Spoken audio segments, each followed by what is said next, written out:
So ngayon, may kabit tayo ngayon na gulong kung paano ikabit mga idol So ganito lang pagkabit, kuha lang ng carton. Yan, lagyan natin ng grasa para mas mabilis yung natin kabit. Kasi kung walang grasa is sasabay yung carton na yan. So dapat may grasa nakalagay. So ganyan lang mga idol Yeah. Yan, so ginasahan natin mga idol. Yung grasa guys, pampadulas. Ikaw ang bida rin. So ako na nagrasa dyan. Yan, so pagkatapos yan mga idol, ilagay natin yung gulong yan para slide agad. So maraming technique. Pwede yung mga stainless. So ganito. So kasi lupa ito Yan, so ngayon, eto na siya mga idol. So ayan, itulak na. Yun napakabilis lang Yan, so slide lang siya kaagad. Tapos yung differential housing niya kailangan nakasentro. So ayan, may jack sa ilalim, kailangan makasentro siya para may pasok natin yung yung differential housing niya doon sa hub niya. So ayan, sisilipin natin mga idol Yan, sisilipin natin. Kailangan masentro siya. Yan Yan, dyan sa ilalim. Tignan natin mga idol. Yan, so sentro ng kasamahan ko. Ito ka mo. Yun, tinuturo ko dyan, kailangan sentro. Alalay lang ba? Okay. So sinisilip, binaba yung jack konti para masentro siya. Pag masentro siya mga idol, yan, idiin mo ng konti. Tulak mo. Ganun lang yan mga idol. Pag ganyang klase, pag malaki.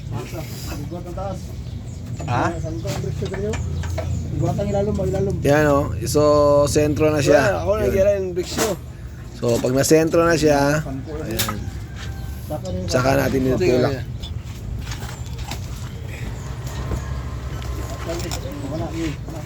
Yan, so sikwat. Yan, yun pumasok siya mga idol. Yan, pasok siya. So pag pumasok na siya mga idol, dapat i-jack natin ulit para angat pa may pasok pati ng todo. Buha nga din ito yung plano natin So itulak. Yan. So lagyan natin ng bearing. So madali lang ikabit yan, bearing at saka yung yung mga lock niya. Ito yung hinduan niya ba?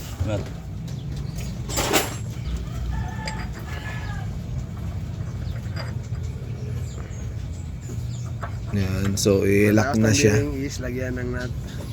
Kinamayan natin kasi malambot naman yan Pagkatapos ay sisilin lang mga idol. Yan, sisilin lang natin. Wala tayong tulos dyan. Ginatong bultan Pero wag yung sisilin yung yung paglalagyan ng bolt. May yan may bilog yan dalawa na bakante. So yan yung purpose niyan silsilin kasi special tools yan o ganyan. Plan din niya katong itong special ito patanggal ligit. So pag nahigpitan na siya mga idol, yung tama-tama lang mga idol, yung hindi yung sobrang higpit na parang nahigpit kayo ng talagang higpit. So sakto lang para hindi masira yung bearing sa loob. Tibak. Yan, so lock natin, lagyan ng dalawang volt na G's. Lawas ba? Buhay ang pamilya Ba sa ali diri sawak diri nga ba di maulaw ba? Ganyan lang mga idol So pagkatapos niyan isini mo natin ikabit yung haxel o haxol para pag-adjust natin sa ilalim hindi tayo mahirapan kasi pag nandiyan na yung haxol is mabigat na ikutin. Yan, so hindi pa nakalagay yung haxol natin. So i-adjust natin, may arrow nakalagay dyan papunta doon pa loob. So yun ang pahigpit. So pahigpitan natin mga idol hanggang sa humigpit. na yung gulong at saka balikan natin ng dalawa o isa, depende yan sa sistema ng brake clamp, mga idol. So makikita naman natin dyan sa ilalim na may makikita natin yung brake shoe niya. Okay na? Lain na? Kung gano'n nakanipis o depende sa track. Oo. So ganyan, nigpitan lang. Okay na? Ganyan lang mga idol, sikwat lang. Isa. So may taga-ikot tayo dyan Isa. sa labas. Pag sabi niya okay, Dua. yun na. Isa o dalawa, depende yan. Kana? Yun, ikot siya. Oo. So yun lang mga idol Yan, so ganun lang pag-adjust. So yun lang. Thank you.